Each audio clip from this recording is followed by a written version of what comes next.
Вот одна устица, вторая, третья. Их очень-очень много. Касаемся данных капелек. Смотрите, что у нас происходит. То есть снимается поверхностное натяжение капельки, которые находятся на поверхности листа. Вот они. Всем привет! Защита винограда от вредителей и болезней – это ответственный этап жизни виноградного растения. В сегодняшнем видео мы поговорим о факторах, которые влияют на эффективность данной защиты. Также с помощью микроскопа посмотрим на устица винограда, который находится на нижней стороне виноградного листа. Также посмотрим на практике, как работают адъюванты, то есть прилипатели. На практике посмотрим, как работает рабочий раствор без прилипателя, без адъювантов, и с прилипателем, с адъювантами. Я знаю, что, возможно, данный видеоролик получится длинным, но я постараюсь, чтобы он был информативным и интересным. Ну что ж, давайте поговорим об этом более подробно. Первый фактор, который будет влиять на эффективность защиты нашего виноградного растения, это препараты. Препараты должны быть оригинальными. Для того, чтобы препараты работали эффективно, мы должны их приобретать в проверенных местах или же в заводских больших упаковках, так как, покупая в маленькой фасовке препараты, нельзя рассчитывать, что они будут оригинальными, что нельзя думать, что они являются подделкой. То есть первый фактор, на который нужно обращать внимание, это эффективность и оригинальность наших препаратов. Также, забегая наперед, скажу, что иногда бывает, звонят и спрашивают, а чем можно побрызгать виноград? То есть вроде бы простой ответ 2 плюс 2, но нет на него простого ответа 4, как в математике. Существует бесчисленное количество факторов, на которые будет влиять выбор данных препаратов. Но опять же, также скажу, что нету универсального препарата, одного какого-нибудь, взяли, побрызгали и все забыли. То есть всегда нужно держать руку на пульсе. И также скажу, что от одних болезней существует большое количество различных препаратов. Первое и основное, главное, чтобы наши препараты были оригинальными. Вот на это нужно обращать внимание. Следующие факторы.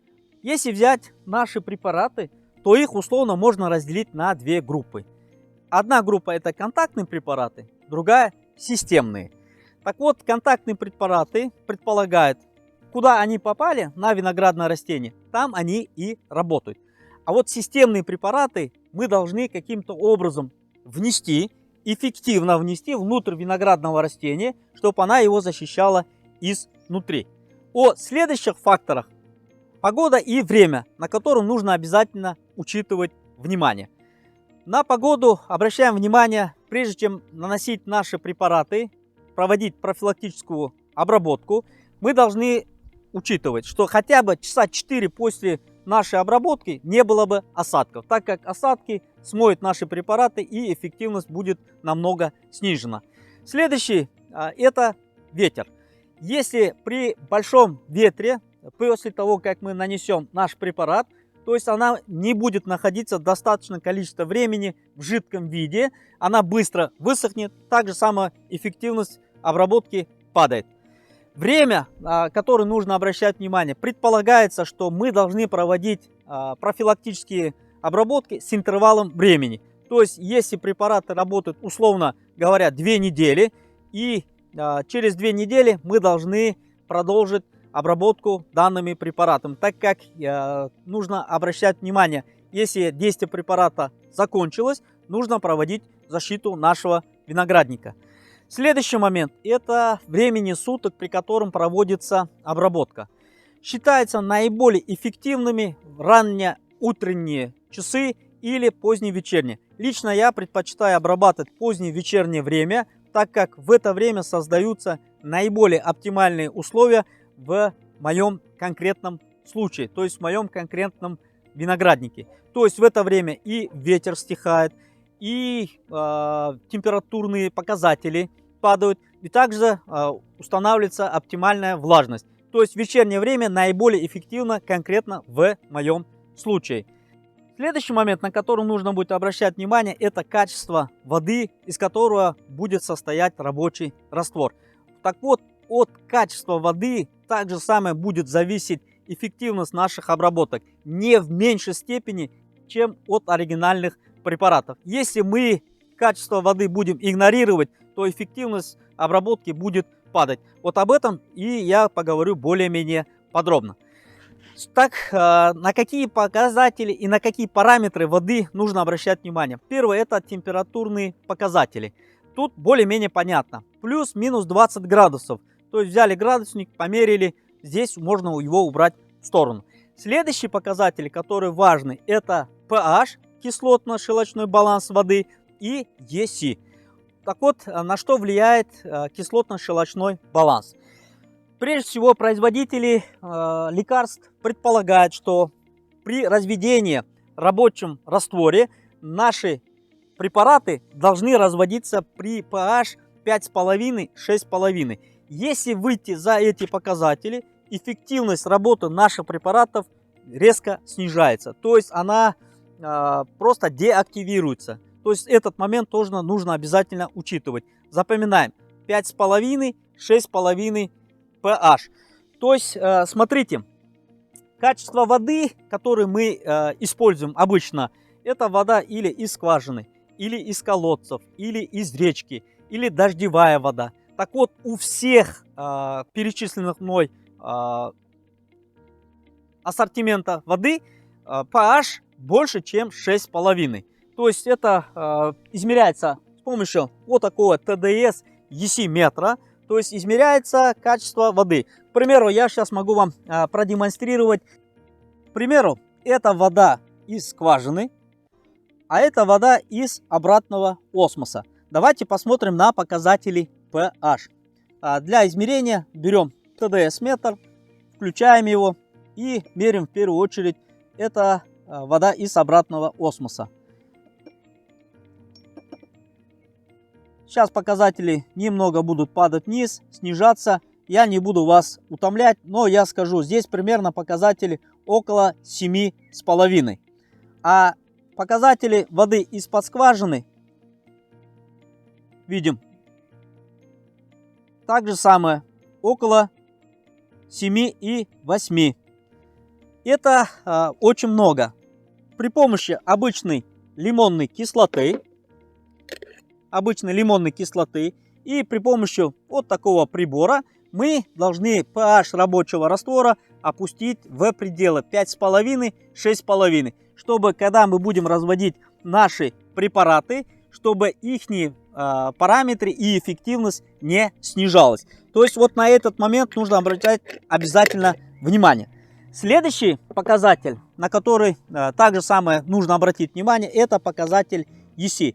Переключаем на EC, и тут смотрим на показатель EC с обратного осмоса.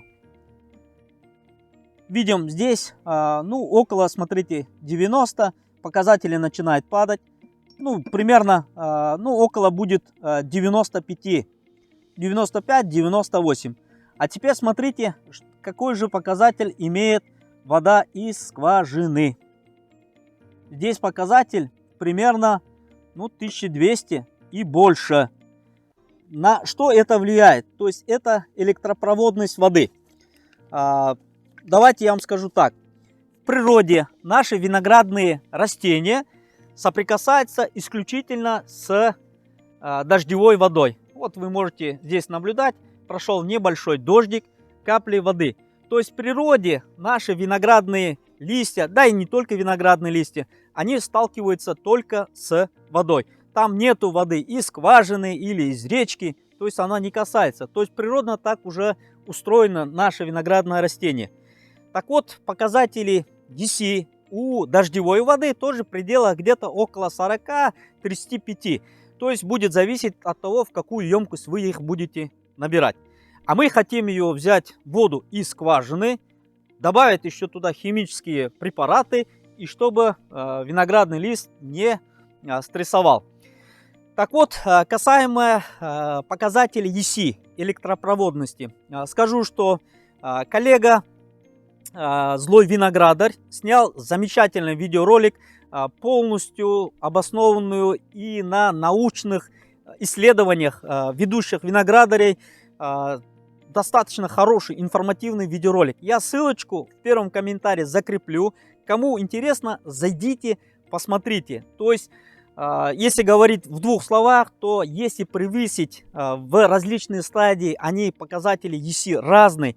Если превысить, то не только будут ожоги, которые будут проявляться на более молодых наших листьях винограда, но также виноградное растение будет испытывать стресс, который будет в дальнейшем даже отражаться на корневой системе. Зайдите к нему на видеоролик, посмотрите. Кому интересно, я думаю, будет очень интересно и увлекательно. Я лишь расскажу о том, что, основываясь на его показателях, согласно его видеоролика, конечно, он данные взял из научных исследований, я внес его в график своих химических обработок.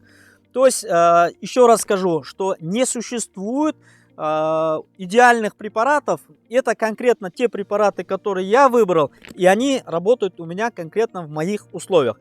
Ну вот смотрите, по стадии 5-7 лист работаю с системными препаратами, и pH рабочего раствора в пределах 5,5-6,5, а вот EC в эту стадию вегетации от 1000 до 1300. Следующий, вот непосредственно в данный момент, перед цветением, обработка та же самая, pH воды 5,5-6,5, EC 1200-1500. Так же самое, после цветения уже виноградные листья немного огрубевают, то есть они могут уже выдерживать более повышенный EC. То есть EC уже здесь будет 1600 до 2000, pH 5,5-6,5. Следующее, я обработку системными препаратами прекращаю примерно за 30 дней до созревания. Здесь уже показатель EC 2400, pH 5,5-6,5. И в дальнейшем, после последней обработки системными препаратами, то есть за 30 дней до созревания, условно, если у нас урожай созревает к 1 августа, то последняя обработка системным препаратом мы должны провести 1 июля. И по мере необходимости мы можем подстраховаться контактными препаратами на основе серы. То есть я по мере необходимости работаю уже препаратами известкового серного отвара. То есть вот эти моменты на EC также самое нужно обращать внимание. Следующий фактор, который влияет на эффективность нашей обработки, это способ обработки или способ нанесения рабочего раствора на наше виноградное растение. При этом мы должны учитывать строение виноградного листа. Как известно, виноградный лист с верхней стороны покрыт восковой тканью, которая называется кутикула. В естественных условиях она препятствует испарению влаги, но когда мы наносим препараты, она также и препятствует проникновению рабочего раствора внутрь виноградного растения. А есть одна особенность, это устица, которая находится с нижней стороны нашего виноградного листа. А давайте мы сейчас на них более подробно посмотрим через микроскоп. Для этого возьмем небольшой фрагмент нашего виноградного листа и посмотрим на него через микроскоп. Я сейчас подготовлю микроскоп, и мы дальше продолжим наш видеоролик. Для того, чтобы рассмотреть устица на виноградном листе, который в большинстве случаев располагается с нижней стороны, мы зашли в помещение, чтобы наружный свет не мешал нам более четко и отчетливо рассмотреть его через объектив и экран нашего микроскопа. Я фрагмент виноградного листа поместил здесь на предметный столик. Давайте его рассмотрим через объектив. При данном увеличении мы можем ярко и четко видеть структуру нижней стороны виноградного листа. Но пока устиц еще не видно. Давайте возьмем объектив с большим увеличением. Вот таким вот образом. И давайте я подстрою немножко фокус для того, чтобы рассмотреть устицы. Уже на данном этапе четко и отчетливо видны устицы. Вот, к примеру, здесь вот в этом части экрана видим, здесь одна устица, вторая, третья, четвертая. То есть, меняя фокусное расстояние, можно увидеть и другие устицы, которые расположены на других частях виноградного листа. Подсчитано, что на 1 квадратном миллиметре находится их примерно от 140 до более 250 штук. Это зависит от сорта. Так же самое, давайте посмотрим более четко и детально наиболее крупном увеличении нашего микроскопа. Сейчас я поменяю объектив, поставим с большим увеличением и подстрою сейчас немножко фокус. Вот таким образом, чтобы можно было увидеть устицы. Вот они, устицы. Вот таким вот образом они выглядят. Вот видим, да, здесь вот одна устица. Меняю фокусное расстояние, и они то и там проявляются. Здесь вы можете видеть вот таким вот образом. Вот она, устица, здесь, здесь, здесь. Так, какую же роль выполняет устицы на виноградном листе? Если взять строение виноградного листа, то с верхней стороны она покрыта восковым налетом кутикулы. Она препятствует как испарению влаги, так же самое через верхнюю часть наш рабочий раствор не будет столь эффективно проникать. А уже с нижней стороны виноградного листа, там где расположены устицы, наш рабочий раствор будет более эффективно проникать внутрь виноградного листа. Так же самое устица играет очень важную роль в жизни виноградного растения. В процессе фотосинтеза через устица осуществляется газообмен. Через устица проникает внутрь углекислый газ и выделяется кислород и излишнее количество паров. То есть, грубо говоря, транспирация или же испарение влаги, за счет чего создается внутреннее разрежение и улучшается ток жидкости из корневой системы внутрь нашего виноградного листа, для того, чтобы процессы фотосинтеза проходили наилучшим образом. Да? Когда происходит процесс фотосинтеза, мы неорганические вещества при помощи фотосинтеза преобразовываем в органические, крахмалы, сахара. Так, какие же преимущества нам это дает? Знаем, что рабочий раствор будет лучше и легче проникать с нижней стороны виноградного листа. Поэтому, когда будем проводить обработку, стараемся, чтобы нижняя сторона полностью покрывалась. А для того, чтобы использовать наибольшее количество наших устиц, нам уже помогут адъюванты. Для того, чтобы посмотреть действия адъювантов на практике, мы дальше продолжим наш эксперимент. Для того, чтобы использовать все устицы, которые находятся на виноградном листе, мы должны рабочий раствор нанести равномерно, чтобы задействовать все устицы. Для этого я сейчас проведу небольшой тест, эксперимент, как рабочий раствор ложится на поверхность листа при использовании адъюванта и без него. Давайте возьмем один из виноградных листьев, к примеру, вот этот, и разрежем его на две части. Вот таким вот образом. Не спеша. Ну и не затягивая. Смотрите. Вот одну часть листа оставляем здесь, а вторую убираем в сторону. Здесь у меня в опрыскивателе находится обычная вода. Без использования адъювантов. Давайте. Я сейчас нанесу на лист. Обычно, да, как мы его используем. К примеру, берем, вот таким вот образом наносим. Раз, два. Все. Теперь нам нужно рабочий раствор смешать с адъювантом. В качестве адъюванта можно использовать различные. Это не реклама. Данный адъювант под названием Форсаж. Берем шприц. Здесь в количестве где-то около 1 миллиметра. Вот таким вот образом помещаем. Перемешиваем. Вот таким вот образом.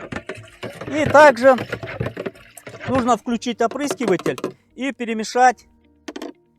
То есть вода, которая находится здесь на удочке, нужно его перемешать вот таким вот образом. То есть включаем, выводим всю воду, которая здесь находится, для того, чтобы здесь у нас был рабочий раствор, при котором будет адъювант. Вот так его оставим. Пускай она вот таким вот образом используется. Сейчас возьмем вторую часть нашего листа, поместим его здесь, а эту часть уберем в сторону.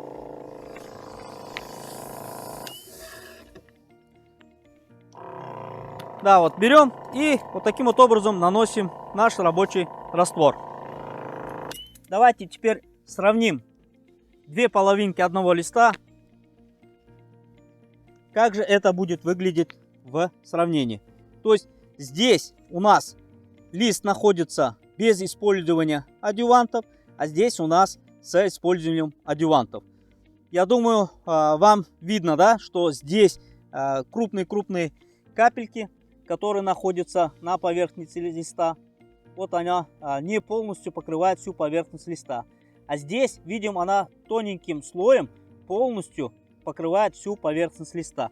То есть вот это и есть действие работы адъювантов. Также я сейчас в качестве эксперимента покажу, каким же образом адъюванты работают или же меняют поверхностное натяжение виноградного листа. Для этого мы будем использовать другой эксперимент. Для того, чтобы продемонстрировать действие адъювантов, давайте сымитируем, как будто наш рабочий раствор ложится на поверхность листа в виде вот таких вот капелек. Видим, у нас ложатся капельки. Представим себе. Вот так, к примеру. Вот они. Различные. И смотрите, я беру шприц, кончиком шприца полностью втыкаю данные капли. Видим, капли у нас находятся без изменений. Так же самое поднимаем нашу поверхность. Видим, вода не растекается, то есть она держится за счет поверхностного натяжения. Берем другой шприц, кончик шприца, берем адъювант, буквально кончиком шприца и касаемся данных капелек. Смотрите, что у нас происходит. То есть снимается поверхностное натяжение и капли полностью вот таким вот образом рассасываются. Вот при использовании адъювантов у нас вода наиболее эффективно ложится. Смотрите, я немного поднимаю наш крышечку, да, и таким вот образом полностью все это дело растекается. То есть при использовании адъювантов можно наиболее эффективно использовать наш рабочий раствор. На мой взгляд, данный эксперимент вам наглядно показал, каким образом можно лучше использовать нашу поверхность листьев и использовать адъюванты и рабочий раствор. Это все, что я хотел сегодня рассказать. Всем пока, до новых видео.